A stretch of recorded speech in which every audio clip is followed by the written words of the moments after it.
Hey, greetings to everyone out there. Rod here. Today, I'm going to try to put together a quick little series of videos for you guys because I've had several questions from people in my groups, on YouTube, Facebook, even a few people on Discord have asked me what the different parts are on the character record sheet and if I could explain it to them.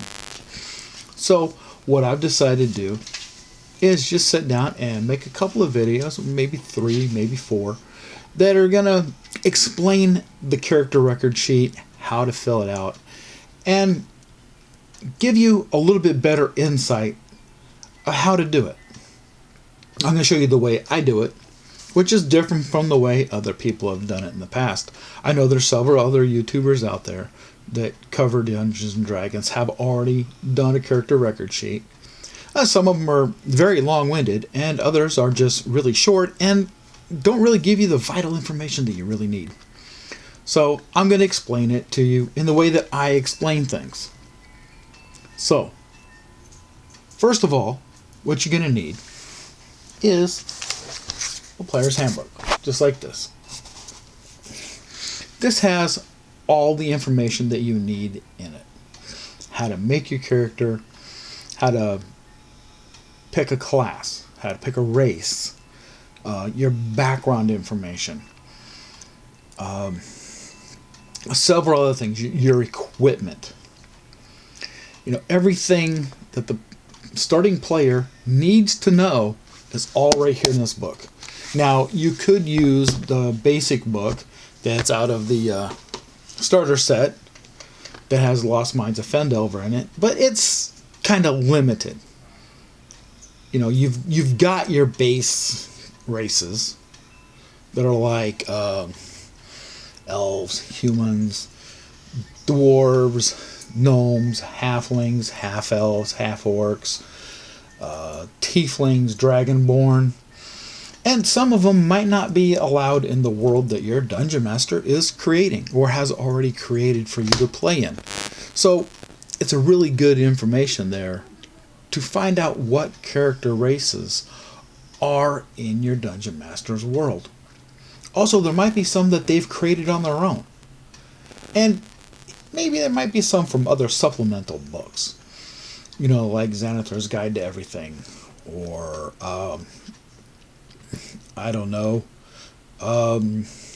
Tasha's Cauldron of Everything. Or even, Princess of the Apocalypse has the Goliath in it, which is also carried over into Rime of the Frost Maiden. So there are books, many supplemental books, I should say, out there that have other races in them. There's other classes in some of the other books. There's tons of background stories that can be pulled out of the other books. You can create one on your own if you wanted to. And this book right here, Player's Handbook, also has all the backgrounds in there. But you don't have to follow those backgrounds specifically. You could pull information from each individual background or create your own to fit what you want your character to be. Another thing you're going to need to start out are some dice. These are here just happen to be 46s. Now, I roll my characters because it creates a randomness. It gives you more of an option of how you're going to play your character or suggest how to play your character. Not everybody's going to be rolling numbers over 10 for everything. 10 being baseline for like a level 0 character. 10 everything. Even their armor class is 10, believe it or not. So, if you have, let's say, a 7 in your intelligence, you might be a little slow on picking up on things. But if you have like 7 or 8 for strength, you're not that strong. Maybe you've had kind of a pampered lifestyle where other people did things for you. Like maybe a 4th in line noble who has to go out and find something, or a quest that they have to fulfill in order to progress through the family order. Let's say you have a low charisma, like a 5 or a 6. That always happens. Not always, but you know what I mean. You're going to have low numbers. Take the good, take the bad, and do what you can with it. Don't expect to always have numbers around, 15, 16, 17, 18 for every stat. That's just impossible. It don't happen. And if it does, I'd be considering looking at someone's dice to find out if they're loaded or not. Or say, hey, here's my dice. Roll your character. Because that's what I'll do. As a dungeon master, I'll just have a set of dice sitting out for everybody. Because, that's just the way I roll. Also, a really good thing to have. Alright? Mechanical pencils. These things are great. Thin lead. It's got a little eraser on the end of it. Or if you're in the United Kingdom or somewhere, they call that a rubber. Get in and just rub it out. Also, when rolling your character, it's a good idea to maybe have a set of spell cards.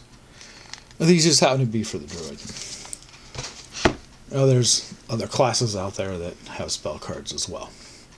They come in very handy, and that way you're not having to go back and forth between the spell sheet and your character record sheet. But I'm going to show you how to fill out the spell sheet also, probably in the last video in this short series. So, I'm going to wrap it up. This has been a little bit of a long-winded intro to the series, but we're going to start out with the way I fill out the character record sheet in the next video. So be looking for that to come out in the next day or 2, or maybe 3, depending on what I got going on this week. And be ready to dive in and learn how I fill out the character record sheet. So, till next time, guys, you stay safe and have a great day.